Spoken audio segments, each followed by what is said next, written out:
हरि ओम।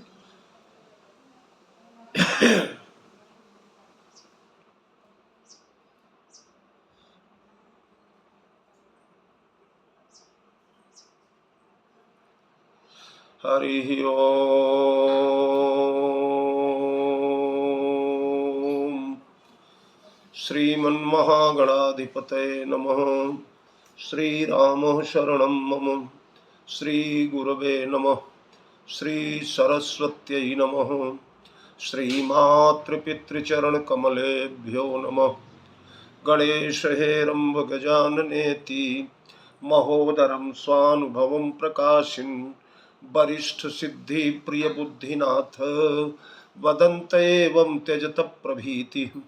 ओम नमः परमहंसास्वादित चरण कमल चिन्मकरंदाय भक्तजनमानस निवासाय श्रीरामचंद्राय नारायणं नमस्कृत्य नरं चैव नरोत्तमं देवीं सरस्वतीं व्यासं ततो जयमुदीरयेत्। अतुलितबलधामं हेमशैलाभदेहं दनुजवनकृशानुं ज्ञानिनामग्रगण्यं सकलगुणनिधानं वानराणामधीशं रघुपतिप्रियभक्तं वातजातं नमामि।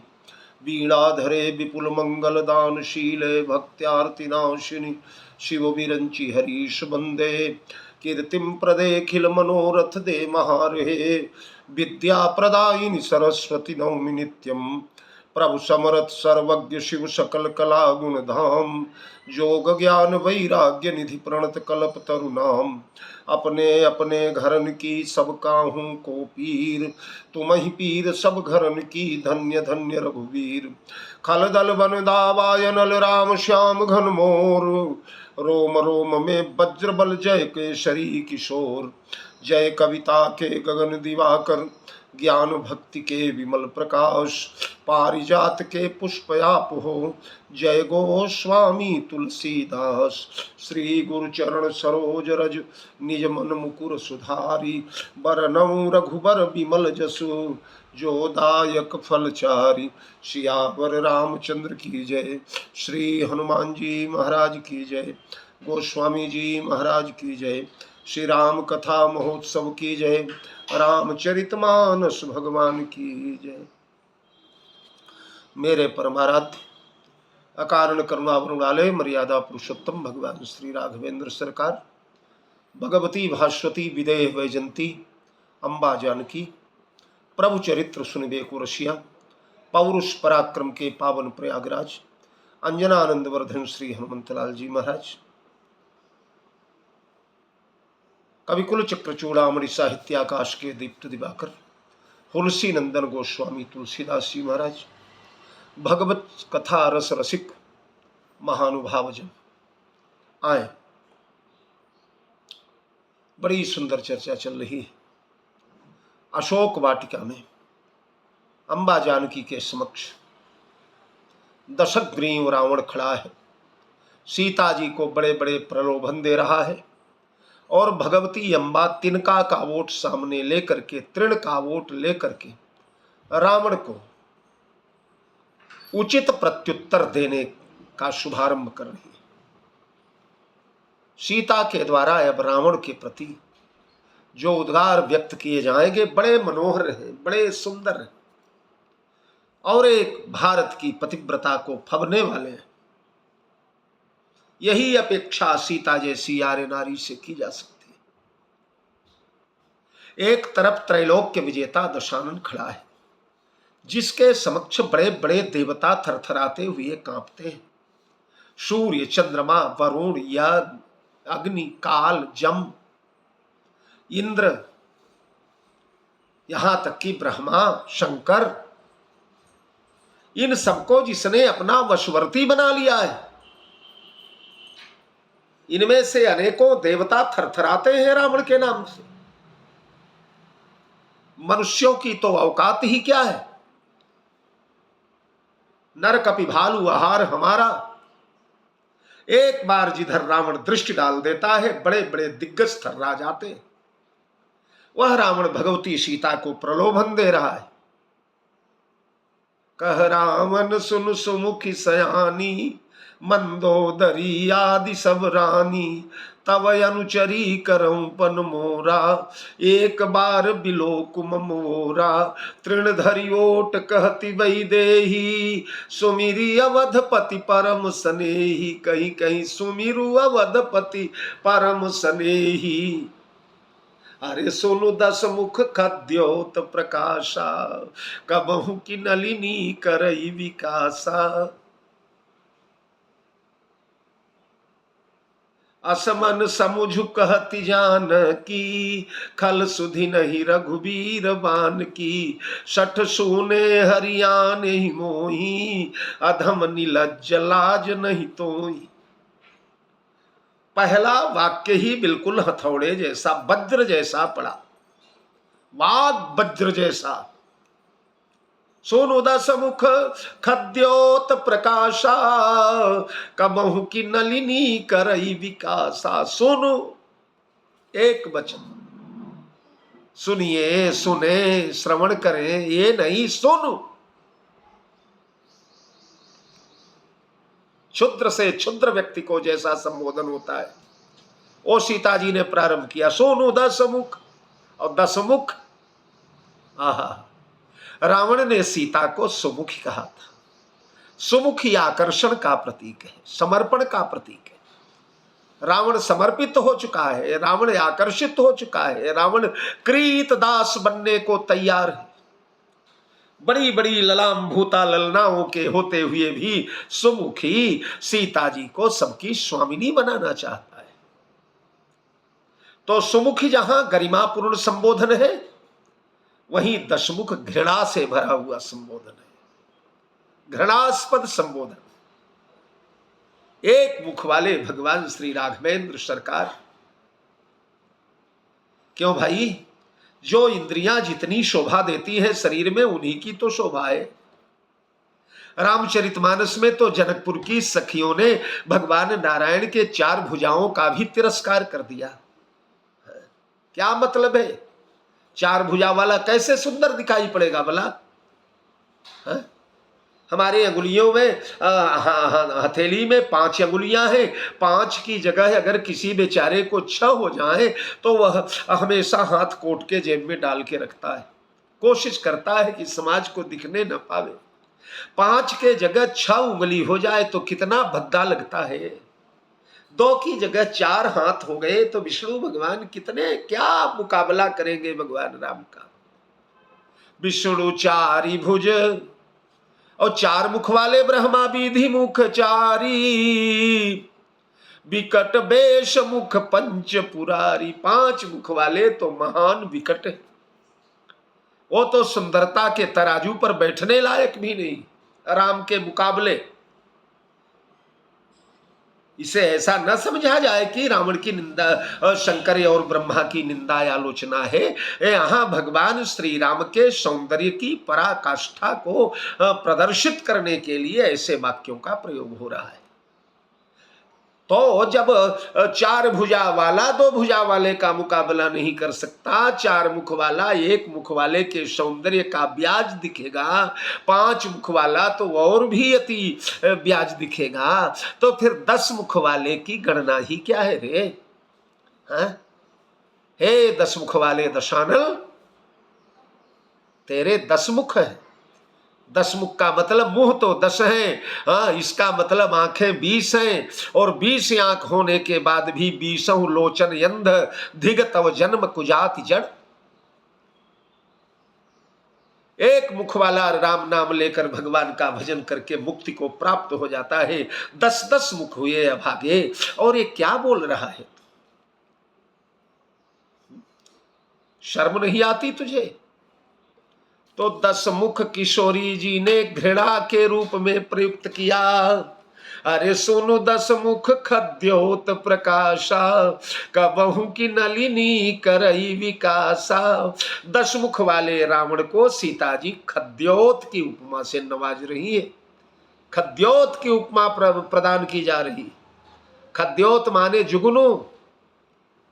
मानो किशोरी जी कहते हैं, रावण मैं कमलिनी हूं, और कमलिनी का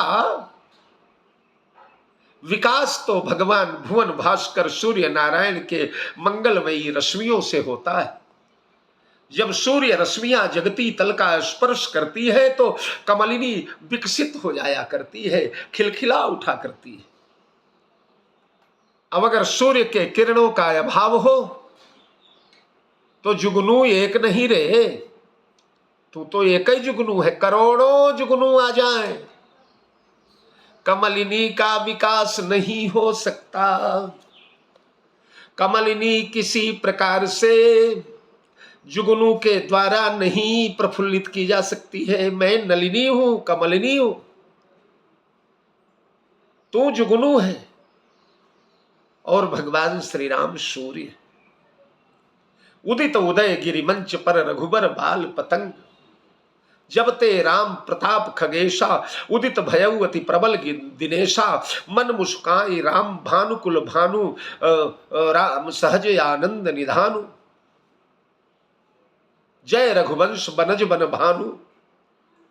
तो भगवान श्री राम सूर्य, अब बनज बन के लिए सूर्य है।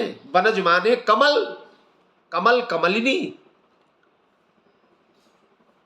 तो कमलिनी को प्रफुल्ल करने के लिए राम रूपी सूर्योदय का होना नितांत आवश्यक है। बिना राम रूपी सूर्य पाए हुए यह नलिनी सर्वदा मुरझाई रहती है, करोड़ों जुगनू आ जाए लेकिन नीचे की ओर कमलिनी का मुंह झुका रहता है। उसी प्रकार किशोरी जी का मुंह नीचे की ओर धरती की ओर झुका हुआ है। धरती से यह मुंह तब उठेगा, धरती से यह मुंह तब प्रफुल्ल होकर उठेगा जब राम रूपी सूर्य का उदय होगा। तो सुनु दस मुख खद्योत प्रकाशा, कबहू की नलिनी करई विकासा। और खद्योत का प्रकाश होता कितना है, सूर्य से खद्योत की क्या उपमा। मजा तो यह है कि जब सूर्य चमकता रहता है तो खद्योत रहते हुए भी न रहने के समान रहता है। सूर्य के प्रकाश में खद्योत का प्रकाश दिखेगा ही नहीं। उसी प्रकार जब श्री राघवेंद्र सरकार का उदय होगा लंका में तो तू अपने आप विलुप्त हो जाएगा, जैसे सूर्य के उदय होते ही खद्योत विलुप्त हो जाता है, जुगनू विलुप्त हो जाता है। गोस्वामी जी ने एक जगह जुगनू की बात बड़ी बढ़िया राम जी के मुंह से ही निकलवाया। भगवान श्री राघवेंद्र अनुज लक्ष्मण से वर्षा वर्णन कर रहे हैं। वर्षा वर्णन करते हुए भगवान कहते हैं, देखो लक्ष्मण जुगनू टिमटिमा रहे हैं। और क्यों टिमटिमा रहे हैं, क्या कारण है, कैसे टिमटिमा रहे। बोले निशितम घन खद्योत विराजा, जनुदम भिन कर जुरा समाजा। निशितम घन, खद्योत झुंड के झुंड इकट्ठे हो गए हैं। लक्ष्मण किस अवस्था में इकट्ठे हुए हैं, बोले निशी तम घन। इन खद्योतों के सहायक के रूप में तीन का चयन किया भगवान ने। निशी माने रात्रि, रात्रि का मतलब सूर्य का अभाव, यानी सूर्य नहीं है। और तम माने चंद्रमा का अभाव, जब गहन अंधकार हो जाता है चंद्रमा भी नहीं रहता, तब तम रात्रि में तब जुगनू का प्रकाश देखने लायक होता है। और उस पर भी मान लो चंद्रमा नहीं है पर तारागण तो है, तो जुगनू की तरफ चमके पर तारों का भी मुकाबला करेगा क्या। तो बोले घन, घन माने बादल, निशि माने सूर्य का अभाव, तम माने चंद्रमा का अभाव और घन माने बादल का अभाव। जब सूर्य नहीं रहेगा, चंद्रमा नहीं रहेगा, बादल या तारे नहीं रहेंगे, तारागण नहीं रहेंगे, तब ये टिमटिमाएगा, तब इसका प्रकाश निकलेगा। तो निशितम घन खद्योत विराजा, जनुदम भिन कर जुरा समाजा। रात्रि हो गई, सूर्य गायब, अंधकार है, चंद्रमा गायब, बादल है, जुगनू गायब। तीन तीन जब नहीं रहते तब तेरी औकात दिखाई पड़ती है। और इन तीनों के सिरमौर सूर्य जब उदय हो जाएंगे, राम जब उदय हो जाएंगे, तब तेरा कहां पता चलेगा। तो ये अभागे बिना सूर्य के कमलिनी नहीं खिलेगी। अच्छा देखो, बिना सूर्य को कमलिनी के खिलाने के लिए आप लाख प्रयास कर दें, सरोवर में चले जाएं, कमलिनी को पकड़ लें, उसके एक एक पंखुड़ी को खोलना प्रारंभ कर दें, कितना भी खोलें पुनः सिकुड़ जाएगी। उसके पंखड़ियों को पकड़ पकड़ करके उखाड़ उखाड़ करके फेंक दें आप, एक एक पंखुड़ी को निकाल कर फेंक दें, लेकिन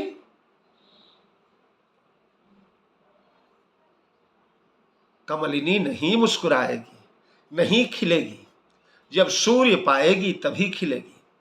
तो राम मेरे सूर्य हैं, मेरे नयन कमलिनी के समान है, और तू खद्योत के समान है। ये खद्योत, ये अभागे, क्या बोलता है तू कि मेरे नेत्र रूपी कमलिनी खिल करके तुझे प्रसन्न कर दे। और एक और इशारा है कि तू भगवान श्री राम के विरुद्ध रह करके मेरे नेत्रों की कृपा प्राप्त करना चाहता है। मैं तेरी ओर देखूं तो अगर राम विहीन मैं देखूंगी तो मेरे देखने का कोई मतलब नहीं रहेगा।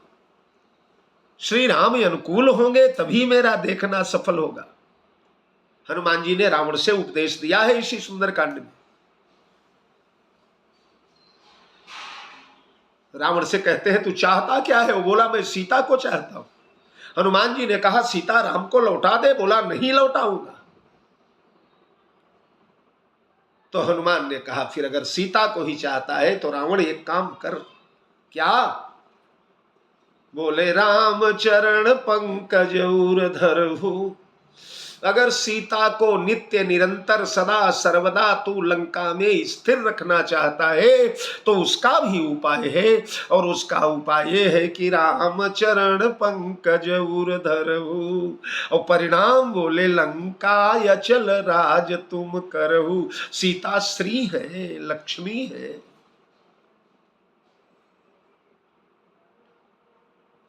अगर निरंतर सीता को, राज्य को, सत्ता को, श्री को अपने पास रखना चाहता है तो एक ही उपाय है, सीता पतिव्रता है, और पतिव्रता वहीं स्थिर रहती है जहां नारायण रहा करते हैं, जहां भगवान रहा करते हैं।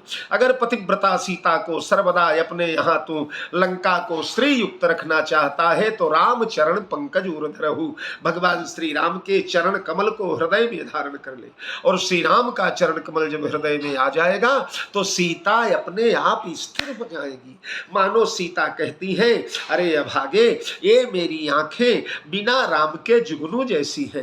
इन जुगनू जैसी आंखों से देख देने पर तेरे तम का विनाश नहीं होगा, तेरा अंधकार नहीं मिटेगा। अगर तेरे हृदय के काम क्रोध मद मोह मत्सर अविवेक असूया के अंधकार को मिटाना है तो राम रूपी सूर्य का प्रकाश तुझे ग्रहण करना पड़ेगा। जब तक राम रूपी सूर्य नहीं निकलेगा तो खद्योत के उजाले में तेरा संसार कैसे चलेगा, तेरा कैसे कल्याण होगा। इसलिए सोनू दस मुख खद्योत प्रकाशा, कबहू की नलिनी करई विकासा। असमन समुझ कहती जान की। अरे नीच, अरे दुष्ट दशान, थोड़ा मन में विचार कर। अब यहां यसमन समुझु, देखो सुन दसमुख खद्योत प्रकाशा, कबहू की नलिनी करई विकासा। इसमें प्रत्यक्ष रावण को जुगनू नहीं कहा गया है, प्रत्यक्ष राम को सूर्य भी नहीं कहा गया, प्रत्यक्ष अपने को कमलिनी भी। एक मुहावरे की भाषा है। कभी जुगनू से कमलिनी नहीं उदय खिलती, जुगनू के प्रकाश में कमलिनी का कभी भी विकास नहीं होता। ये एक मुहावरा है। पर नीचे वाली चौपाई में यस मन समुझू, तो समुझ कह करके सीता मानो स्पष्ट कर देती है कि खद्योत तुझको ही कहा गया है, जुगनू मुझे ही कहा गया है, और सूर्य श्री राम को ही कह रही, तू ही जुगनू है।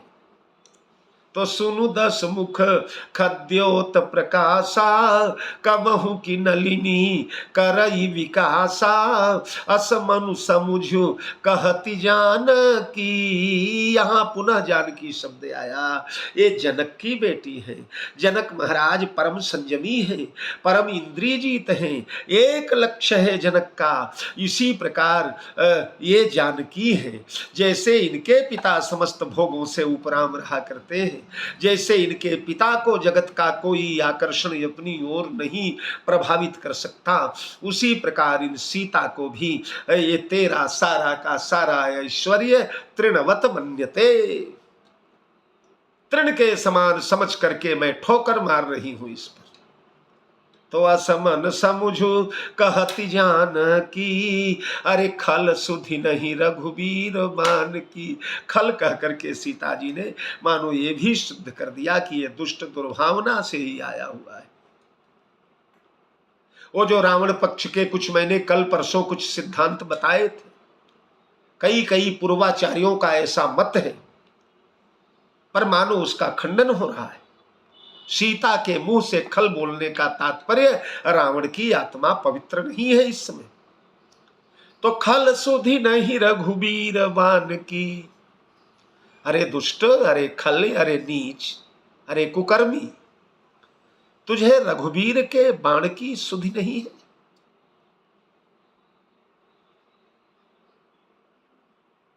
रघुबीर का बाण भूल गया तू, रघुबीर के बाण का स्मरण नहीं है तुझे। अब कई लोग यहां प्रश्न उठाते हैं कि महाराज जी यहां रघुवीर के बाण का काहे को स्मरण करवाया जा रहा है। अरे रघुवीर और रावण का आज तक कोई मुकाबला हुआ है क्या?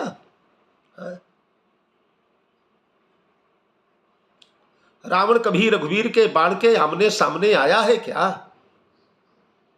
तब इसे कैसे मालूम रघुवीर का बाण? तो रघुवीर का बाण ऐसे कि अपने समकक्ष योद्धा, अपने बराबर, रावण की ही भाषा में रावण जैसा अहंकारी जो ब्रह्मा और देवताओं को अपने बराबर नहीं मानता, उसने अपने मुंह से कहा कि खर दूषण मोहि सब बलवंता, तीनहि को मारई बिनु भगवंता, जन रंजन भंजन मही भारा, जब भगवंत लीन अवतारा। तो राम का बाण उस समय विधिवत सुना इसने कि ये राम ने एक ही एक बाण से सबको मारा, बल्कि माया बाण चलाकर एक बाण भी नहीं चलाया राम ने, माया बाण चला करके उस माया बाण के द्वारा समस्त राक्षसों को मोहित कर दिया। और देख ही परस्पर राम करि संग्राम, रिपुदल लरि मर्यो, भगवान को लड़ना ही नहीं पड़ा। एक माया बाण, इंद्रजाल का बाण भगवान ने चलाया और उस बाण ने समस्त राक्षसों का नेत्र बदल दिया। ओ आंख बंद का एक खेल होता है, नजर बंद। तो नजर बंद का मतलब नट जो दिखाना चाहे तुम्हें वही दिखेगा। छोटे से कपड़े में से कबूतर निकालना चाहे तो कबूतर दिखेगा, कबूतर को कपड़ा बनाना चाहे तो कपड़ा बनेगा, लड़के को लड़की बना दे तो लड़की दिखेगी, हाथी को छोटा सा चूजा बना दे तो चूजा दिखेगा। नजर बंद कर देने के बाद जादूगर जो दिखाना चाहता है सामने वाले को वही दिखाई पड़ता है। तो भगवान श्री राम जादूगर हैं, नटों के राजा हैं। नट मरकटी उस समय नचावत, राम खगेश वेद यश गावत। तो भगवान श्री राम ने नट कार्य किया। यहाँ क्या नट कार्य किया? सबका नजर बंद कर दिया। और ये राक्षस लोग देख ही परस्पर राम। एक ने अपने पड़ोसी वाले को देखा तो राम दिखाई पड़े, मारा तलवार, उसकी गर्दन कटी। उसने भी देखा कि ये पड़ोसी राम ही है, उसने भी मारा तलवार, इसकी गर्दन। एक दूसरे को राम देख देख इन अभागों ने दूसरों का चेहरा तो देखा, अगर ये अपना भी देख लिया होता तो ये स्वयं राम ही दिख रहे। ये भी राम ही दिख रहे हैं, पर दूसरे को तो राम देख रहे हैं, अपने को राम नहीं देख रहे हैं। ये राम के बाण का चमत्कार है। तो वह चमत्कार भगवान के बाण का भूल गया। खल सुधि नहीं रघुवीर बाण की। फिर सुपनखा ने बताया, तेरी बहन ने, प्यारी प्यारी छोटी बहन ने, कि कौशलेश दशरथ के जाए, अवध नृपति दशरथ के जाए, पुरुष सिंह वन खेलन आए। है वो वन में शिकार करने आए, तो शिकार बाण से ही होता था क्षत्रियों का। समुझी परी मोहि उन कई करनी, अरे रहित निशाचर करी हई धरनी। तो राम का बाण इसने बताया, राम का बाण मारीच ने बताया। वाल्मीकि रामायण में तो कहता है रावण अब तो वो जवान हो चुके हैं, हाँ, यौवन संप्राप्त हो गए हैं। जिस समय मुझे मारा था उन्होंने, उस समय केवल 12 वर्ष के थे और युद्ध कला का कोई अभ्यास नहीं था, पहला युद्ध था वो। उस पहले युद्ध में ताड़का को एक ही बाण से मार डाला उन्होंने। एक ही बाण प्राण हरि लीना, दीन जानिते ही निज पद दीना। सुबाहु जो सुंदर बाहु वाला था, जिसकी भुजाएं हाथी के सुंड के समान मोटी मोटी थी, अपने बाहों के धक्के से बड़े बड़े शैल शिखरों को जो गिरा दिया करता था, उस सुबाहु को पावक सर सुबाहु पुनि मारा। और रही बात मेरी रावण, तो मुनि मख मराखन गयउ कुमारा, बिनु फर सर रघुपति मोहि मारा। परिणाम क्या हुआ? बोले सत जो जन आयऊ छन माही, ते ही सन बैर किए भल नाही। ए दशमोली दशग्रीव, उस समय श्री राम ने अपने बाण के ऊपर का जो नुकीला भाग होता है, फर होता है, उसे तोड़कर निकाल दिया। अगर फर सहित बाण मारा होता तो आज तुम मेरे समक्ष सहायता के लिए न खड़े होते दशानन। बिना फर का बाण मारा, उस बाण ने वो मिसाइल बन गया साहब, अग्नि मिसाइल, और उसने प्रक्षेपित कर दिया मुझे 100 योजन बराबर 400 कोस बराबर 1200 किलोमीटर से थोड़ा ज्यादा, यहां समुद्र के टापू पर आकर के मैं गिरा हुआ हूं। हे दशमौल, उस बाण के लगने से मेरी आंखें बदल गई। अगर रथम च रत्नम चैव, मैं रथ देखता हूं, रथ सुनता हूं, रत्न सुनता हूं, रवि सुनता हूं, रात्रि सुनता हूं, तो उन सब मुझे राम राम राम राम राम राम राम राम सुनाई पड़ता है। और जहां कहीं नजर में डालता हूं, भई मम क्री कीट भृंग की नाई, जहां तह मैं देखूं दो भाई। मेरी बुद्धि कीट भृंगी न्याय के समान हो गई, कीट भृंगी के समान। जहां दृष्टि डालता हूं, जित देखूं तित श्याममयी है। सांवला धनुष बाण लेकर चारों दिशाओं में खड़ा हुआ नाचता दिखाई पड़ता है। ए राम का बाण है रावण, मारीच ने बताया। फिर जब भगवान श्री राम ने जयंत को मारा था, जयंत सकल समस्त दिशाओं में गया, समस्त लोकों में गया। धरिनी जलो रूप गयउ पितु पाही, राम विमुख राखा तिन नाही। हड़बड़ाता हुआ, रोता हुआ, कलपता हुआ, भयाक्रांत पिता इंद्र के चरण में जाकर जब जयंत गिरा, अरे इंद्र ने कहा क्या हुआ क्या हुआ, इतना विकल। अरे उसने कहा पिताजी बचाओ बचाओ। इंद्र ने कहा हुआ क्या? बोले वो देखो राम बाण मेरे पीछे लगा है। ये राम बाण क्यों लगा? बोले मैंने सीता के चरण में चोंच मार दिया। फटाक से दरवाजा बंद कर लिया वे स्वर्ग का, हट्य भागे दूर भाग। राम का विरोध करके और मेरे पास शरण लेने आया है। राम विरोध न उबरस। ब्रह्मा और ईश शंकर भी जिस राम विरोधी की रक्षा नहीं कर सकते, उसकी रक्षा मैं करूंगा, चल भाग। बहुत गिड़गिड़ाया, मिन्नत किया, नहीं रोका, ब्रह्म धाम। ब्रह्मा के यहां गया। ब्रह्मा तो बाण को लपलपाते देख करके थरथरा उठे, भाग चले। अरे महाराज महाराज मुझे शरण दो। अरे बोले अभागे, मुझे शरण कौन देगा? ब्रह्मलोक तक के बाण पहुंच गया है, चल हट।